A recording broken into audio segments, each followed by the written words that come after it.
Good morning. Welcome. Let a couple people trickle in.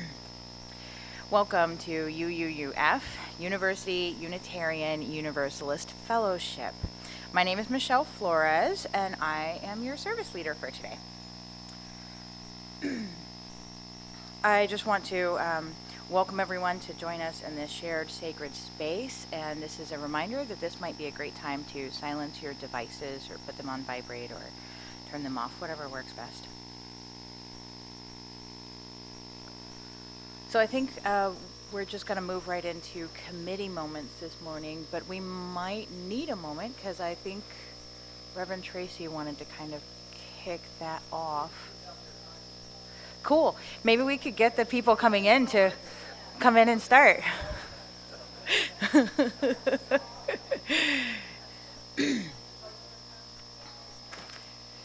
So we're going to let Reverend Tracie start committee moments, and then we'll welcome the rest of the committee, any people who have announcements for different committees to come in.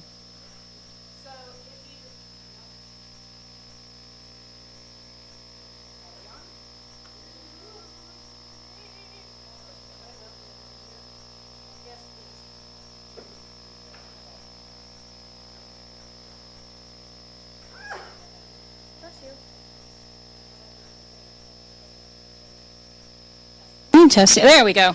Okay. So our first committee announcement comes with a heavy heart.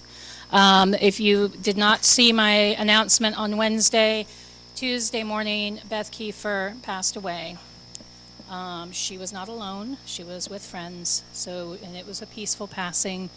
We are going to share her picture. We will have it up on our altar, our shared altar today. We have a tentative date for a memorial service, which will be November 13th at 1:30 here. We will also have we will be on Zoom in some fashion. We are still working out the technical parts of that, but we will be having on Zoom as well for those of you who are unable to make it here in person. And so I'm going to end with that and let the rest go, and then I'll have another announcement at the end. I'm Ann Packham, and I'm actually not representing a specific committee right now, but we will be having Thanksgiving celebration here again after a couple of year hiatus. So what does that mean? We held a big feast here in the room. It's potluck style. So starting next week, I'll start sending around a sign-up sheet. I'll also ask, we'll put it in the notable news, but it's a really fun festival, so especially for people who don't have anywhere else to celebrate or just want to hang out with your church friends, we'll be here. Yes, Paula? You can invite friends and neighbors. We've had up to 50. Our seating capacity is like somewhere in the high 50s, so we can do it. Just make sure that they sign up. It is. Joey Cole for Social Action Committee, better known as SAC. And we are meeting today after service at 11:55. I believe that's correct. Martha and I will be on the computer, so if anybody here wants to stay here and join us on the computer, it is a Zoom meeting. And then anybody out there in Zoom land can join us as well. The link is in the notable news under events. I missed it the first time. That's why I mentioned that. Ray Breimer Wilson. I'm looking for greeters for the rest of the year. I have a sign-up sheet. You can take a month at a time, 2 weeks, 1 week. We'll go for anything. But yeah, it is fun. You get to meet new people, and reach out to me afterwards if you'd like to sign up. I got the clipboard. Hi, I'm Chloe McElroy. I'm wearing two different hats. My first hat's going to be for RE. Right now we have a temporary person that's in charge of RE, which is Carrie, and she graciously has taken that on. So RE is still running. It's still in full swing. We still have lessons in the morning. So if anybody out there in Zoom land would like to continue bringing your kids, RE is still functioning. We do miss Judith, but we're chugging along. My second hat is going to be for Millennial Group. I've decided to retire from Millennial Group. We are not getting anybody coming to Millennial Group at all. So if there is anyone who's interested in taking it on, changing it up, trying to see if you can get it going, I'd love that. Apparently what I'm doing is not working, which is fine. And I'd like to see if anybody else is interested in taking it on, feel free to contact me. Hi, Chloe Hatfield. I'm not representing any committee, but I just wanted to make note that next week, on the 30th, I will be doing the service, and it will be about death. This is a kind of warning, just a note that if it's something that might be a little sensitive for you, I'm giving you a heads up now that the service will be about death. Hi, I am Jules. November 4th, we're doing women's group, and it's going to be in the notable news this week. Yeah, it should be, oh, there we go. It should be here. It'll probably be in the sanctuary. It's going to be a potluck. All the information will be online. Just let me know if you have any questions. Good job. All right, I am back again with another hat. For November and December, our Come Feed Your Soul and Body event on the first and third Wednesdays will only be on the first Wednesdays. So that's free dinner, free spaghetti dinner at 6, and then a contemplative kind of service that lets you, kind of rest and get in touch with some spiritual practices, and all of that will be happening on the first Wednesday of November and the first Wednesday of December. There will be other events happening on the third Wednesdays, but they will have more information later. That's all holiday stuff. And yeah, that's us at Pride. Yay! Hi, Lindsay Stroh for the Auction Committee. Auction Task Force, I think it's what we're officially called, whatever. And we would like more committee members. It's going to be an exciting event. We need people that can make phone calls, people that can, I'm not going to call them streetwalkers anymore, people that can solicit businesses for gifts. Or, anyway, we need more committee members and people to help plan what's going to be a really fun event. Thanks. I'll be here after church. I don't have to rush off today, so come and ask me questions. Yeah, maybe we shouldn't use solicitors and streetwalkers in the same sentence, but okay. They won't forget you. That said, I apologize. I should have said this before. We are still collecting for Knight's Pantry. Anything you want to leave here in the box. We had a huge delivery again on Thursday, so please bring any their items listed up here on this big box. You'll have to come up and look at all of this stuff, but they're taking clothes and non-perishable food and all sorts of things. So there's a lot of need out there. So if you can bring anything for Knight's Pantry, that's our focus for this section of time for SAC, Social Action Committee. And ACLU too, but that's what we're giving the money to.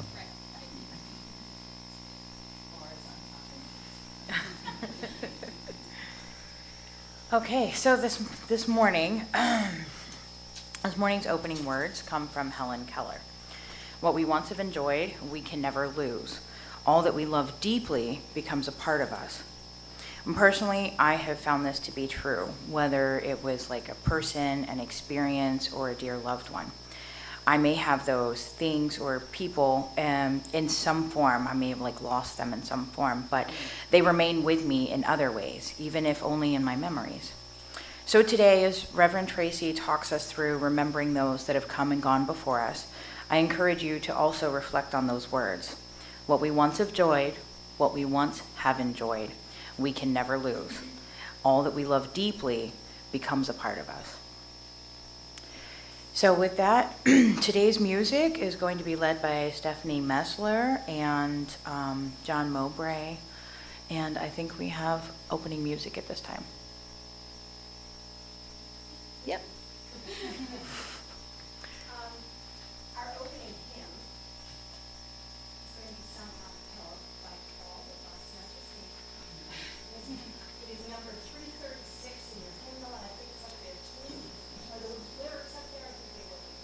But this is All My Memories of Love. It's the name of the song, or the first line of the song. If you grew up in any of the higher church denominations, if you were RC, Serious Lutheran, Serious Episcopalian, then you're going to know Torre de Devote Lattes Dietas. That's the tune. We have new words. The words were written by a very close friend of mine, Mark Bellatini, who was for 20 years the minister at Second Church San Francisco, 20 years at First UU Columbus, which is my home parish. And Mark is a remarkable poet, a remarkable preacher. Good God, get out of the way. And he's a very, very smart man. And he was head of the committee that edited and compiled this hymnal, Singing the Living Tradition. And as a result, well, not as a result exactly, much of his poetry can be found in this new hymnal. And this tune, All My Memories, is one of his lyrics. If you'll turn to 336 or find it up there, assuming it is there in a minute when they turn to the page, we will sing it together, and I hope you'll join me. We're going to start right about here. I think that's like a D flat, we hope. Okay, here we go. All my memories of love hang upon high stars. All the souls I've lost to tears, now the autumn jars. And the air around me here thickens with their song. Sing again their nameless tunes, sing again and strong. Willows in October touch the water clear, set among the rushes tall of the falling year. Rising up from sunlit past comes the shadowed sigh. Is my eve silently love to fortify? Everybody up! Many are the graceful hearts hung upon this tree, and it seems there's room for mine on these branches free. And the sky above the tree, whether wet or bright, is my ease and comforting, my good news and light. That was truly lovely. Thank you.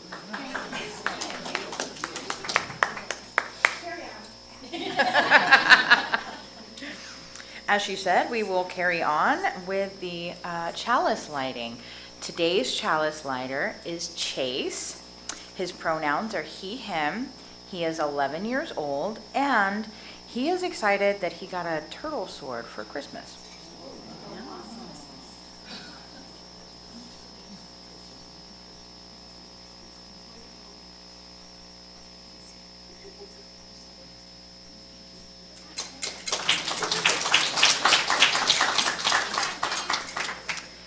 Please join me as we say the lighting of the chalice in unison.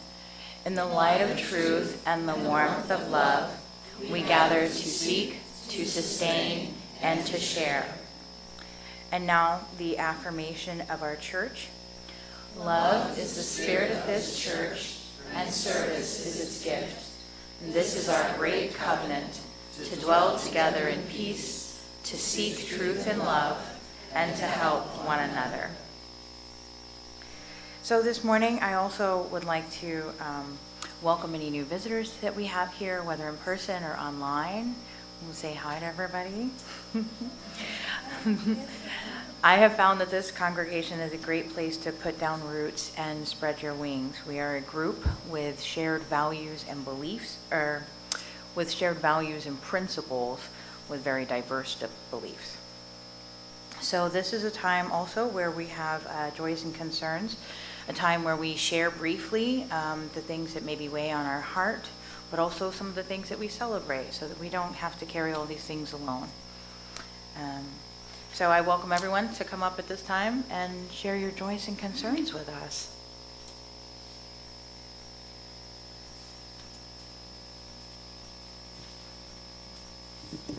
This is the benefit of sitting in the front row. So many of you have been following along in our journey, mine and Richard's journey to both secure new housing and also to get a new car since Hurricane Irma decided that we didn't need the Corolla anymore. We have secured housing. We will be moving by the end of the month to Winter Park. So I'm very, very excited about that. And we are close to a car.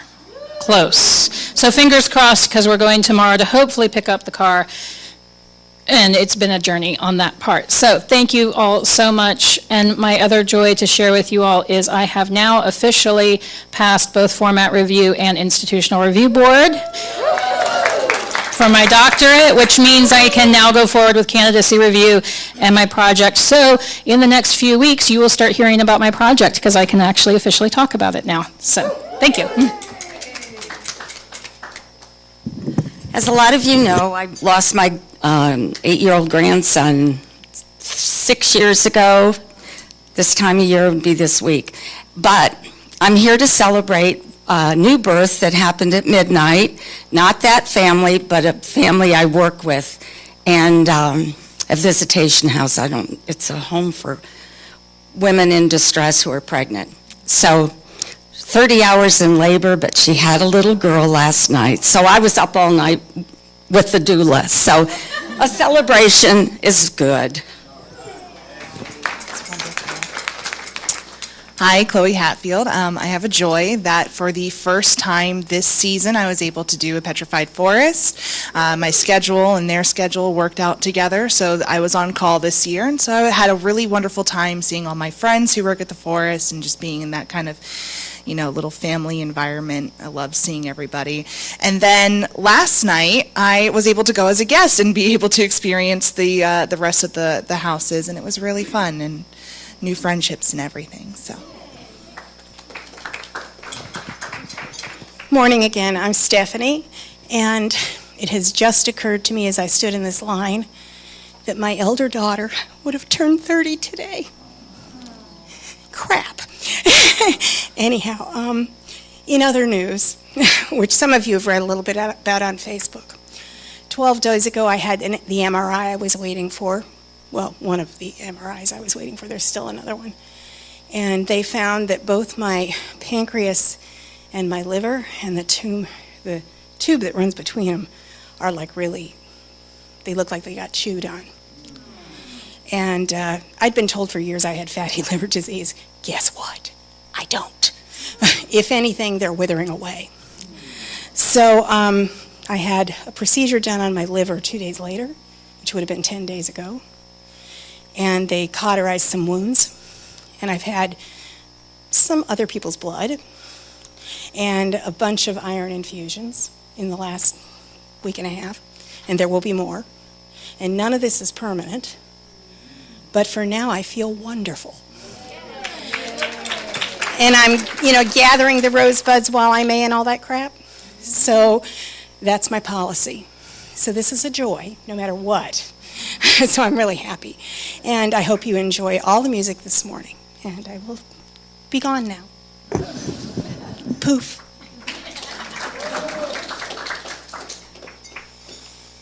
I have to say it's always a joy for me when I come in and see Stephanie rehearsing. And Michelle too sometimes, but I just love to see Stephanie. You have such a way of bringing us into the music. It's really nice. I have a concern this morning. I'm kind of in charge of helping with all Beth's stuff.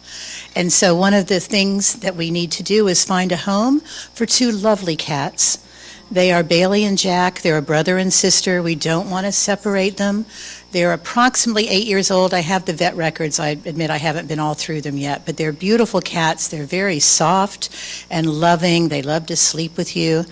They can be a little mischievous, but I think they can be managed. I mean, they're just very sweet. If I didn't already have two cats, I would take them, but I can't go through that again, acclimating a second cat. So that's a concern. Eventually this will be on my Facebook, maybe the church Facebook. I've got a couple of flyers you can take a picture of.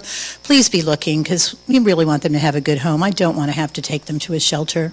So see what you can do. Thank you. Melanie Irie, I have a joy. Last weekend, John and I went to Illinois to see my son Christopher.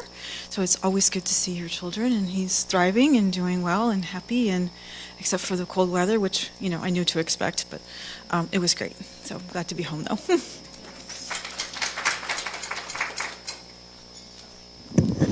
Hi, Amanda Major. My joy is that the spectacular Trunk or Treat is coming up on Sunday, October 30th. So hopefully I'll see you there in costume, and maybe you want to decorate your trunk as well and hand out some treats of some sort. Thank you.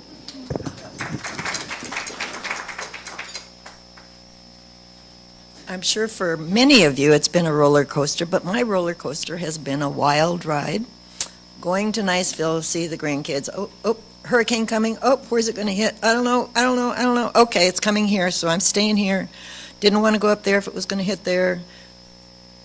Went there the next week after the water flooded 20 inches up the side of my house. Okay, got to Niceville. Didn't get in the house, but it came up.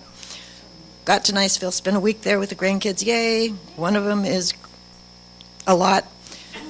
So it was really good to be home, but my daughter and her entire family and the dog were at my house because where they lived, out off Lake Harney, was 46 was closed. The road to their place was like under 4 or 5 feet of water. And so they stayed with me for 3 weeks. which was great. I was really glad to be able to help. But when you live alone and all of a sudden, it was a lot. It was a lot. But they went home Friday night.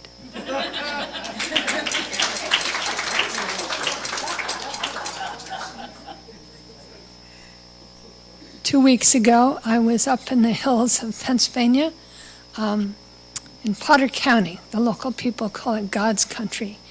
It is so beautiful, and the leaves were at peak. And I was there for the Judy Bolton weekend, which I run about the books that my mother wrote, the Judy Bolton Mysteries.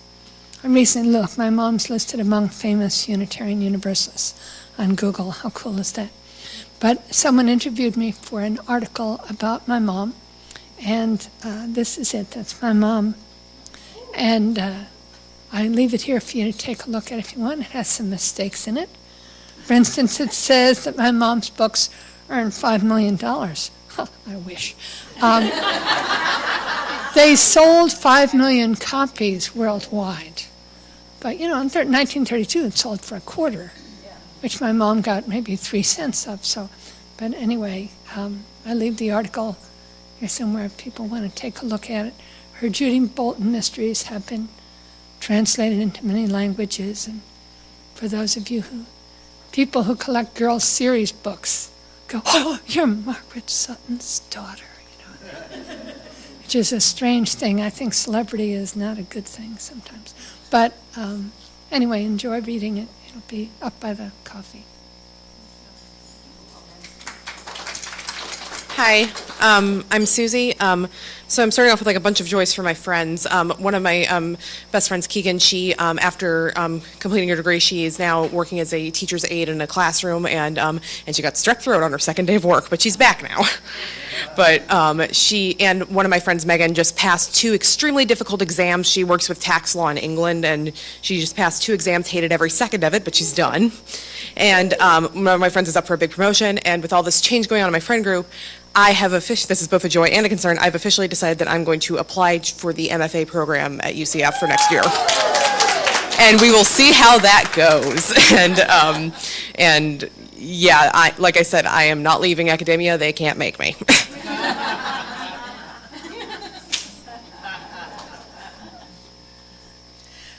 I have a joy from online from Happy Amin, who's one of our board members and a longtime member of our church. She has the joy to say that Reverend Tracie officiated a very, very lovely service yesterday to celebrate the life of her brother, Ray Spitz, who passed away last week. So I'm just sharing her grief at the loss and the joy that Reverend Tracie was such a comfort. Thank you. Hi, I'm Jules again. But this week I had my first week back after Seattle at work, and I work in a preschool, and the kids that are like amazing. One of the kids who's like my favorite, on my first day back, he saw me and he was like, Miss Jules is here. He was like so excited to see me, and it was so sweet. I love those kids so much. Hi, Chloe again. Not to be confused with Chloe Field of Hats, I'm Chloe Macaroni. I had a wonderful birthday weekend last weekend. I turned 31, so I'm officially into my 30s now. My parents generously let me use their beach house after informing me that they could have made a lot of money with Bike Week, but at least it was so nice that they let me borrow it, and I really appreciated it anyways, even though they didn't make money. They were also there as well. Yes, my dad wanted me to inform you all. So I had a wonderful weekend with my family, and my sister and brother-in-law came down. So it was just a really nice, relaxing weekend. And then also the pit bull that I found about 2 months ago, we actually have reunited him with his owners after many Facebook posts and messages and friends of friends sharing it. We finally found his owners. He's been missing for about a month and a half, but he's been reunited with his 4-year-old child, and they're both very happy to see each other again.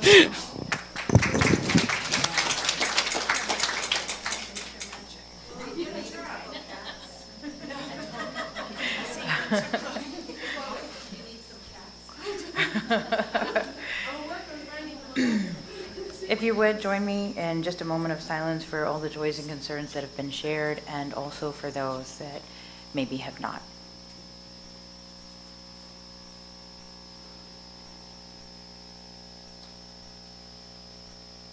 Thank you. All right, so now is the time for all ages, which is led by Reverend Tracie this morning. I'm getting to wear all kinds of hats this time. And Chloe Hatfield is going to come up and help me. So Halloween is coming. And I don't know about you, but Halloween is my favorite holiday. It's, always been in the list, but it is absolutely my most favorite. And not just because I get to dress up and eat candy and put up spooky decorations, but because, you may not know this, Halloween, a lot of our Halloween traditions come from Celtic pagan traditions of Ireland and Scotland, which is my heritage.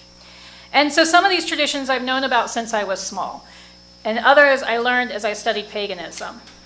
So Halloween is also known as Samhain, and a lot of the traditions come from this holiday. So today we're going to talk about them.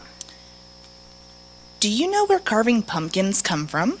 So pumpkin carving originated in Ireland, and it started with carving turnips, not pumpkins. So think about that, because they didn't have pumpkins, they had turnips. And I don't think it's as squishy and gooey inside, so a lot harder. They're a lot creepier looking if you've ever looked up the carving turnips. But they were done to scare away evil spirits who might be wandering around during Samhain. Well, but why would there be evil spirits wandering around? So Samhain marks a time of transition. It's the end of the harvest and the beginning of winter. And the Celts believed that it was during this time that the veil, or the barrier between the living and the dead, was at its thinnest, which meant that spirits, or ghosts, could walk the earth during this time. And so that's also why we see images of ghosts at Halloween. Is that why we wear costumes and go trick-or-treating? Yes. Scary costumes were worn to scare off evil spirits, and other costumes were disguises so that the people wouldn't be mistaken for evil spirits and could be left alone. And trick-or-treating has a couple of different theories. One is that during Samhain, people would leave out food offerings to appease the spirits who wandered the earth. And so, going back to our costumes, people would dress up in costume to be able to get this food and drink. They would pretend to be spirits, good spirits, to get free food. And another theory is that during the Middle Ages in Scotland, poor people would travel door to door and offer prayers for the dead in exchange for food or money. And after a while, this transitioned to include jokes or songs or tricks. So it's trick or treat, or trick for a treat is part of it. All right. Well, why are the colors of Halloween orange and black? So for the ancient Celts, black marked the death of summer, and orange marked the fall harvest season. And so that's why we have orange and black as our Halloween colors. So I hoped you learned a few tidbits about Halloween and the connections to Samhain in the pagan and ancient Celtic traditions. I definitely did. Thank you, Chloe. Thank you. That's interesting. I love Halloween. I didn't know most of that. Okay, so this is the time for our interlude and offering, where we're going to pass the basket. This month, we are sharing our the portion of our basket with ACLU Florida.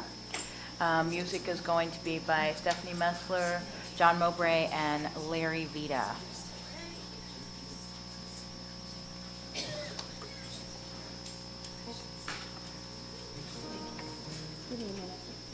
Okay.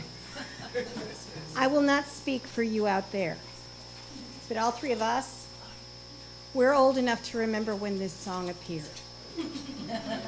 And Stevie Nicks wrote it, and I was a little younger than Stevie Nicks at the time, but not by a lot. And I didn't get it.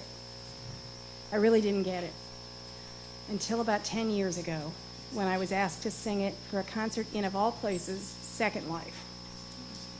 And I realized it was talking about family, children, that mountain you're looking at and turning around, how the trudge up the hill is not easy or fun.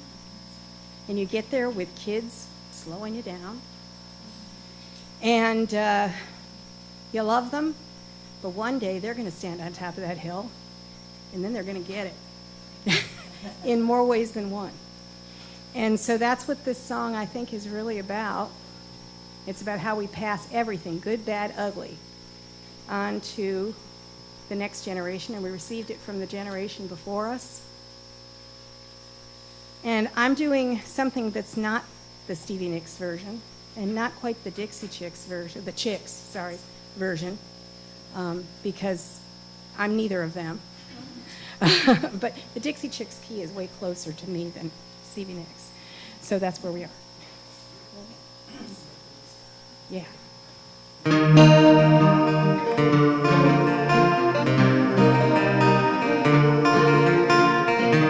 I took my love and I took it down, climbed a mountain and I turned around, and I saw my reflection in the snow-covered hills. Well, the landslide brought me down. Oh, mirror in the sky, what is love? Can the child within my heart rise above? Can I sail through the changing ocean tides?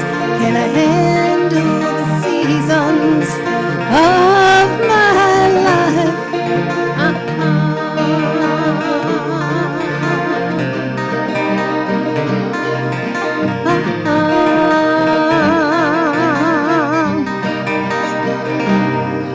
Well, I've been afraid of changing, 'cause I built my life around you. Time makes you bolder, children get older, I'm getting older too.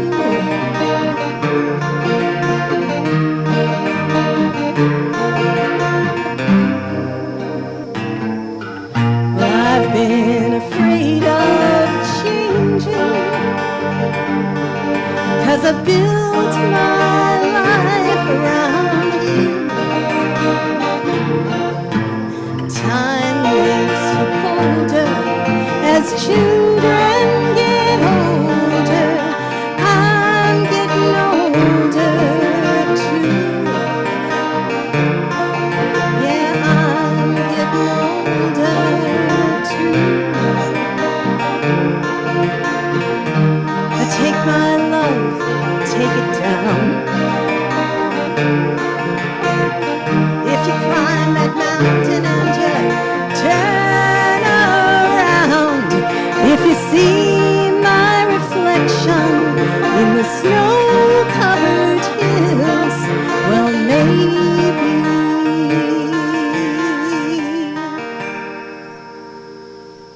maybe the landslide will bring you down.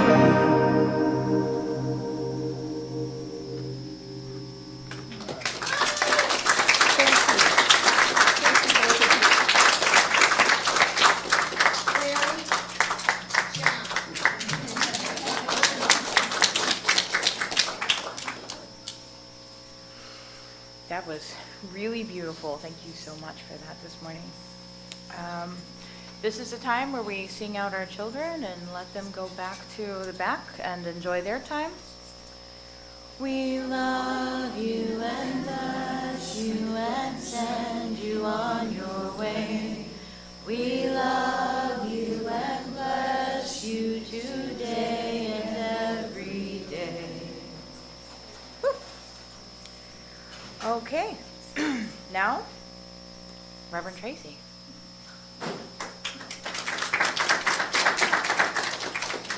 That's the whole, I've been here long enough, I don't need an introduction anymore. I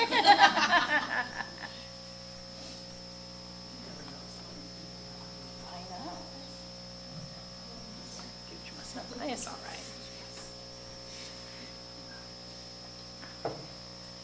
So, Nina Sankovich, in her memoir, Tolstoy and the Purple Chair, My Year of Magical Reading, says this about memories.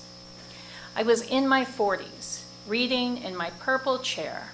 My father was in his 80s, and my sister was in the ocean, her ashes scattered there by all of us in swimsuits under a blue sky. And only now am I grasping the importance of looking backward, of remembrance. My father finally wrote out his memories for a reason.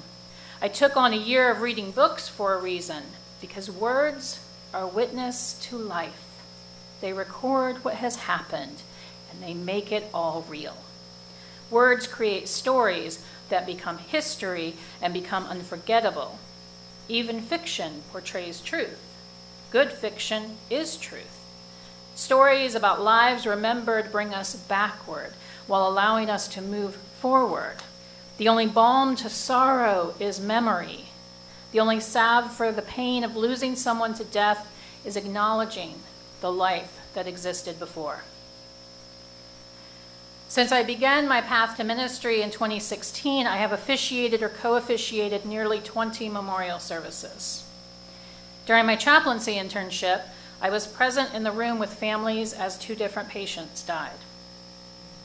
Most of the people I'd never had the opportunity to meet, not in person, but in that hour of a service, in the time before and after the machines and the beeps grow quiet, I got to hear about the person that died, and that always left me wishing I had met them.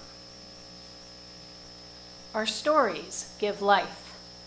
The more I worked with families and loved ones during a memorial service, the more I realized this. In fact, I usually state it in my closing of every memorial service. Our grief is a holy thing. It is proof that another life touched ours in a profound way. It is the mark of love, the mark of connection, and the mark of a life well lived. Time will move on, and we may not hurt like we hurt now, but then a thought or a bit of music or a smell will remind us of them, and it will all come back. And those moments, too, are holy. They're reminders of the connection that will never fully go away. It's important to hold on to that connection because it is through those memories that they stay with us. In our memories of them, that love and connection stay alive, and with it, a part of them. We share some of those memories today. Hold on to those memories. Tell the stories that make you smile, the stories that make you laugh. Share the memories of people who knew them and the people who didn't. And may they remind you of the beauty of their life, of their passion and their connection to us. Yes, grief does rise when we tell stories of those who have died. Sometimes, especially in the immediate time around a death, it is too much to tell a story. And that's normal. 6 years ago, my beloved father died. It was sudden and it was gut-wrenching. For weeks after, I couldn't even say his name without sobbing. Now I still tear up when I think of him. And there are still memories that are just too precious to share. But I can once again talk about him and our times together without choking up. Sankovich goes on in her memoir to say, "The truth of living is proved not by the inevitability of death, but by the wonder that we lived at all. Remembering lives from the past ratifies that truth, more and more so the older we get.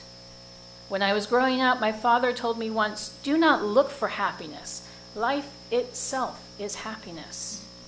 And it took me years to understand what he meant, the value of a life lived, the sheer value of living. As I struggled with the sadness of my sister's death, I came to see that I was facing the wrong way and looking at the end of my sister's life and not at the duration of it. I was not giving remembrance its due. It was time to turn myself around, to look backward. By looking backward, I would be able to move forward. By looking backward, we are able to move forward. Memories are precious, my friends. regardless of your beliefs on what happens after we die, regardless of whether or not you believe that energies remain, regardless of whether or not we simply blink out of existence or move on to something else, regardless. By sharing our memories of our loved ones, we bring the dead back to life in a way. They are able to be among us again, even if just for a short time. Today has a special meaning for this congregation. My sermon was originally going to be about all the different cultures and how they remember their loved ones who have passed. And then we lost our beloved Beth Kiefer just last week. And I recognize that this new grief may trigger some of our deeper and older griefs. Let it. Feel it. Know that you are held in the loving arms of this congregation. In a moment, we're going to have a collective ritual. And I will tell you a bit about it in a moment. But first, Tony Campola reminds us, a ritual takes what happened a long time ago and drags it into the present so that you can experience it here and now. Rituals keep us from forgetting what must not be forgotten and keep us rooted in a past from which we must not be disconnected. In a few moments, you will be invited, as you're willing and able, to come forward and take a stone and drop it into our collective water, which will be moved in front of the flames, so do not worry about that part. As part of this ritual, I will invite you to just simply speak the names of your beloveds out into the air. In doing so, we acknowledge that their lives touched ours today. And for those of you who prefer to stay in your seats, you will be invited also to just simply speak the names of your loved ones. For those of you online, I invite you to share your names in the chat on Zoom or in the comments on YouTube. And know that we hold you as part of our community. In a moment, I'm going to ask Larry and John to come play quietly during our ritual. And together, in this collective space, we honor those that we've lost individually. As we transition into this time, I want to share with you the words of T. Thorne Coyle. May we honor the dead. May we bless the living. May we pray for peace. May we learn and teach. May we challenge our assumptions. May we invoke justice with compassion. May we seek understanding instead of vengeance. May we know ourselves in all our parts. May we love one another. May we love. And now, Larry and John, if you'll join us. And as you are comfortable, you are invited to come forward, choose a stone, speak the name of your departed loved ones, and drop the stone into our collective water.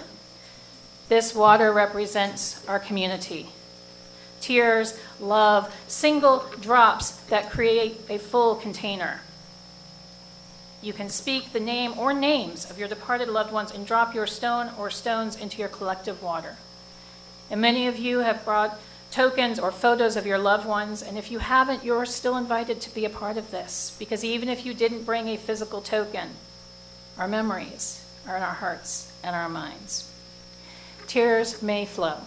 Grief will come up. That is okay and expected.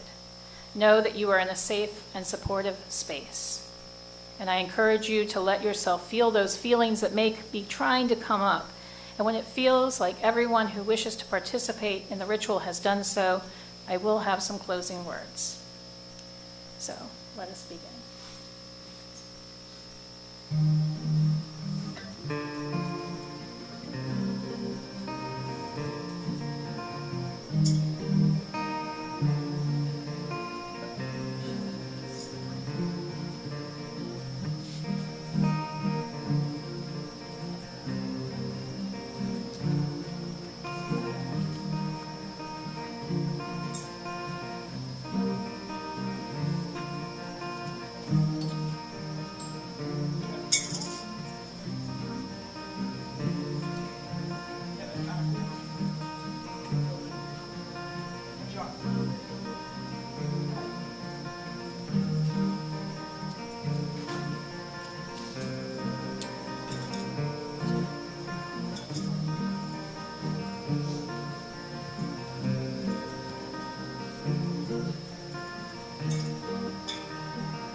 Thank you for sharing the names of your beloveds with us. During coffee hour, I encourage you to share memories of your loved ones who have passed on. Let us keep them alive in our hearts and in the hearts of others as we do so. In closing, I share the words of Patricia Sheldon. For those we miss, for things long gone, for those who or what we last held in our arms, in our hands, and in our hearts, we pray. We pray for memories to stay strong, memories of words and warmth, of actions and silliness and stillness. We pray for love shared and lived, love to remain with us and with them, for that to become enough. We pray for the courage to put our feet on the floor when we wake, to move through the day as if we cared. O love that holds us all, hold on to me, hold on to us, while we hold on to what we have lost. Amen. Blessed be, and may it be so.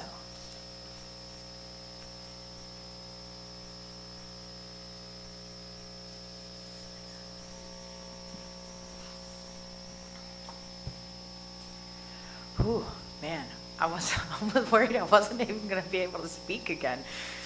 All right, please join me as we extinguish the chalice.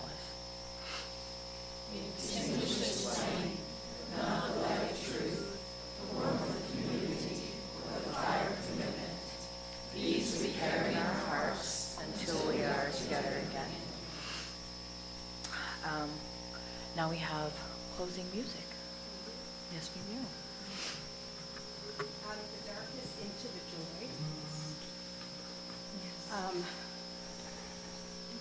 Let me open it. I'm pretty sure the words are up there, but this is number 20 for those who want to look at a hymnal. And,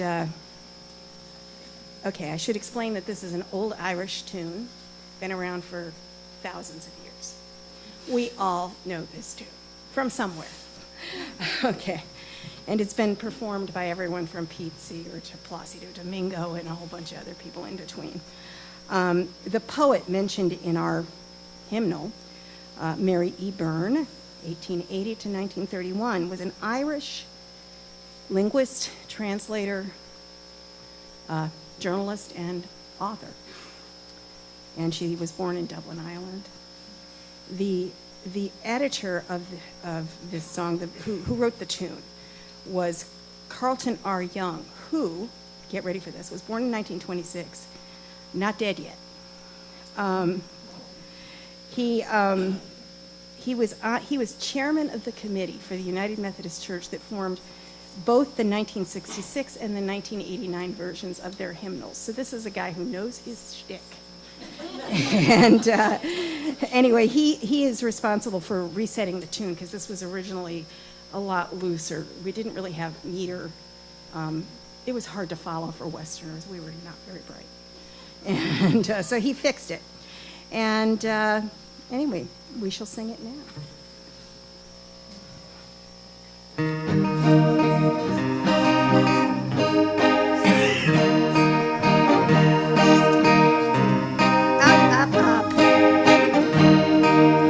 Be thou my vision, O God of my heart, not be all else to me save that thou art. Thou my best thought, my day or my night, waking or sleeping, thy presence I light. Be thou my wisdom, and thou my true word, riches I crave thee, and thou with me God. Thou my soul's shelter, thou my high tower, praise thee heavenward, O power of my power. Riches I use not, nor world's empty praise.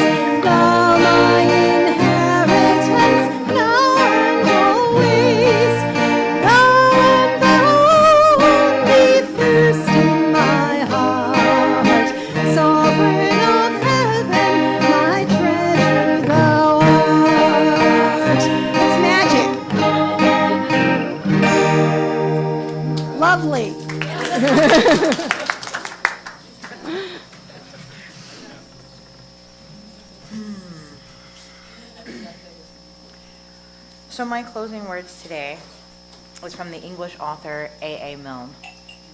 How lucky I am to have something that makes saying goodbye so hard.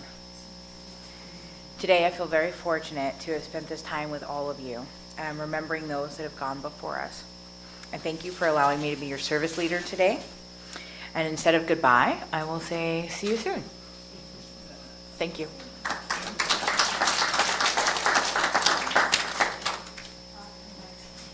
Yes, they're going to do post-load music, but feel free to have some coffee. No? No post-load? Sorry, okay.